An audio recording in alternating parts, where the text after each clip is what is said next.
if you keep looking at them.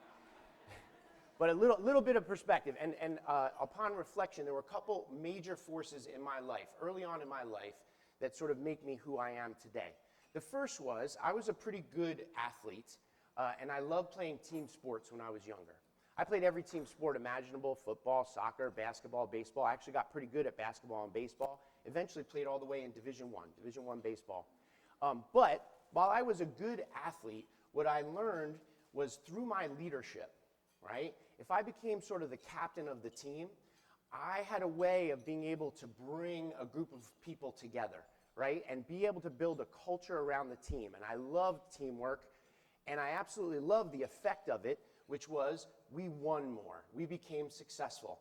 And then guess what? Everybody cheered. All the parents cheered, all the fans in the stands cheered, and I got addicted to this thing, which is if we build a high-performing team, that's going to be great for everybody. And by the way, it wasn't the feeling of it was great for me.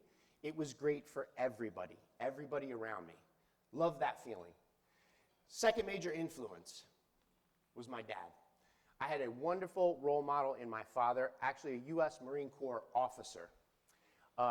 Dad raised us with a lot of discipline. My two sisters were military brats. I was a military brat as well. They were born on Camp Lejeune, North Carolina. I came along a little later. But Dad raised us with a lot of discipline, a lot of structure. If Dad said, we're going to church tomorrow at 8 a.m., you were downstairs in the family room with your nice clothes on, 7:55. You were ready to go, okay? So, a lot of structure, a lot of expectations, but always fair, always working towards something. Dad told me lots of stories, and he used them as mechanisms to teach me about life. 14, 15, 16 years old. Now, this was some tough stuff. Stories about Quantico, Virginia, stories about Camp Lejeune, stories about the Cold War, the Cuban Missile Crisis, the Bay of Pigs, right? Very high, intense stuff. And he used them as lessons to teach me about life and leadership. And I can remember very vividly, 14, 15, 16 years old, there was a conversation that we had where he said, Ken, you're a very bright guy. You got good communication skills. You're sharp. You can do anything you want in life. But I want you to promise me this. I want you to promise me that you serve others. That you serve others, okay? So that's that Marine Corps mentality. In the Marine Corps, leaders serve their people. The leaders are there to take care of their people, to prop them up, to make sure everyone comes home safe, all right? That's what they're there for. And so this feeling of serving others was instilled in me from a very, very young age, okay? Now, at 20 years old, 21 years old, no one's going to hire you as a leadership or a teamwork coach, right? So what do? I go to Lehigh University on the other side of this state. By the way, Bethlehem, Pennsylvania, another steel city built on hard work, all right? And I get my accounting and finance degree and, all math and science, and I go off in my career. And for the next 25 years, working at two amazing companies, KPMG and Prudential, I just get a series of leadership roles. And every year I get put in with a new team. And I was pretty good at accounting. I was pretty good at finance. I eventually got my CFA designation and, was good at sort of investing, but just kept moving through the ranks, getting higher and higher level positions. Eventually, now this is relevant for you guys, I actually founded or helped to found a rotational program within Prudential. Okay, eventually it was called the Finance Leadership Development Program. And I ran that program off the side of my desk for about 3 or 4 years when it was small, as it was germinating.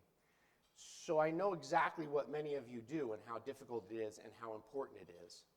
Eventually, I became a business sponsor of those programs and moved on to become a CFO, a Chief Operating Officer. And so I also have the perspective of the business leaders that you guys often have to appeal to and you have to answer to and you have to try to influence. I've been in those roles, okay? Now, fast forward, I'm about 4.5 years ago, 47 years old. I walk into my boss's office thinking that I'm having my one-on-one. And guess what? That's not what we were talking about. I got downsized. Never had a bad performance evaluation in my entire life. And there I am, and he's telling me, I'm really sorry to tell you this, Ken, but we no longer can employ you at the company. 47 years old. Boom, right in the nose. Now, I sit back and I reflect. What are you really good at? Remember Dr. McKee? What's your wow? What's the thing that you have that differentiates you from everybody else? I reflected upon that. I reflected upon my passion, my why, my purpose. And then I thought, where is that needed in the marketplace?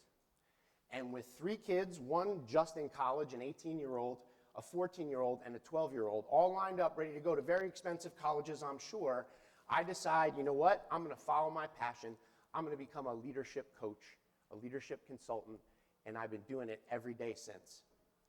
And that's my why. Now, I thank all of you because today you guys let me live my why by standing in front of you and helping you guide through this topic. So I thank you all for that opportunity. Okay?